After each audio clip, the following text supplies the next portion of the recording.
Today I'm going to talk about the basic science behind why intermittent fasting works, so stay tuned.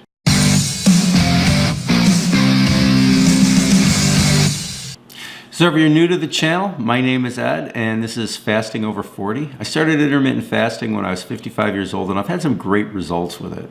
I lost over 40 pounds, I lost a ton of belly fat, I feel better than I have in years. But the reason intermittent fasting works, and the reason intermittent fasting worked for me, even though I had decades of bad eating habits, basic science behind how intermittent fasting works. So today I want to go through a couple of the key concepts, because one of the ways to stay motivated with intermittent fasting is to understand how intermittent fasting works.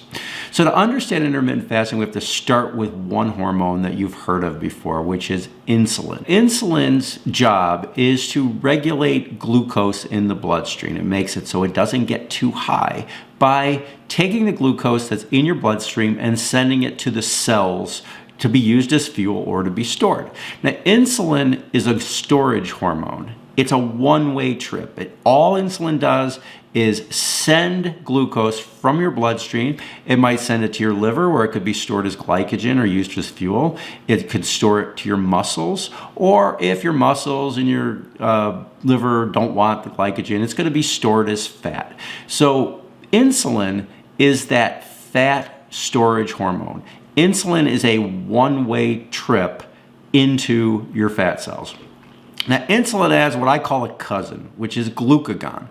Glucagon is the opposite of insulin.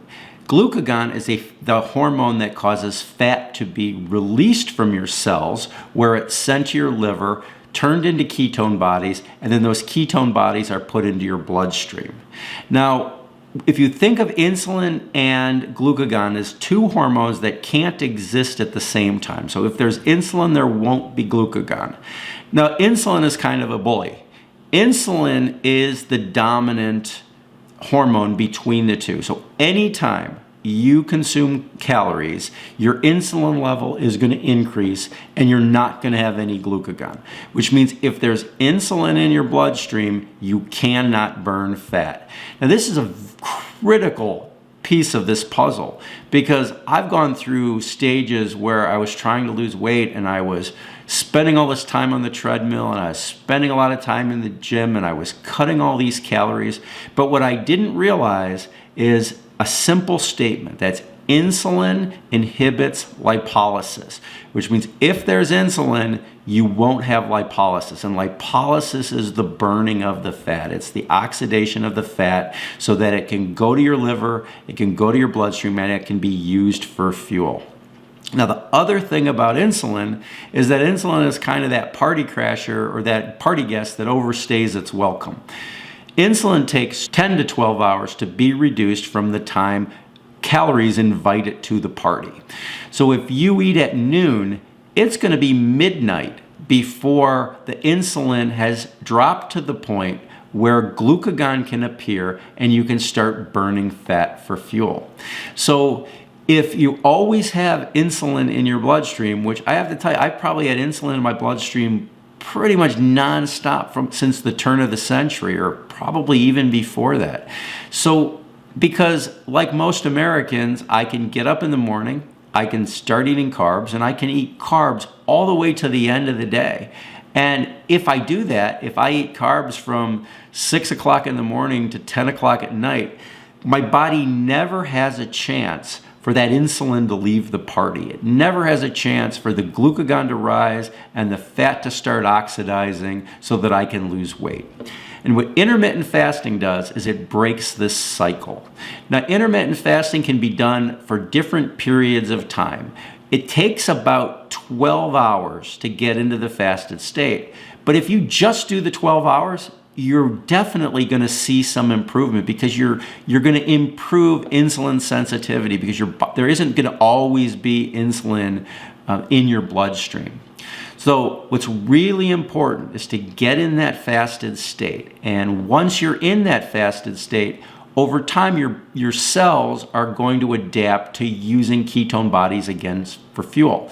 So that's a second little bit of science that we need to cover when we're talking about the success of intermittent fasting. If you're like me and you've been eating carbs pretty much nonstop since the turn of the century, your cells have forgotten how to use ketone bodies for fuel. So when you first start intermittent fasting, you're going to have great results. You're going to lose a lot of weight, but that weight you're going to lose is going to be glycogen from your liver and your muscles. You're going to burn protein from your muscles, and you're going to lose a lot of water weight. Because until you get to the point where you're fat adapted and your cells take those ketone bodies that are being produced when you're in a fasted state and use them for fuel, you're not burning fat. So in my case, over the first 30 days, I lost about 25 pounds. But I didn't look any better. I hadn't lost any belly fat. My face was thin. My arms had gotten skinnier.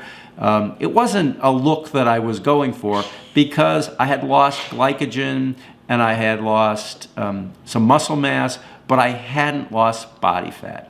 So intermittent fasting, the keys again to success are reducing your insulin for a period of time so that glucagon can rise. Insulin will stop inhibiting lipolysis, so you'll start burning fat, and intermittent fasting will start being the fat burner and provide you the health benefits that you want it to provide for you. So if you found this helpful, please hit subscribe, hit like, hit the bell icon, go to fastinglog.com, which is a software product that I developed, which I give away for free to help people with intermittent fasting. And good luck with your intermittent fasting, and I will see you next time.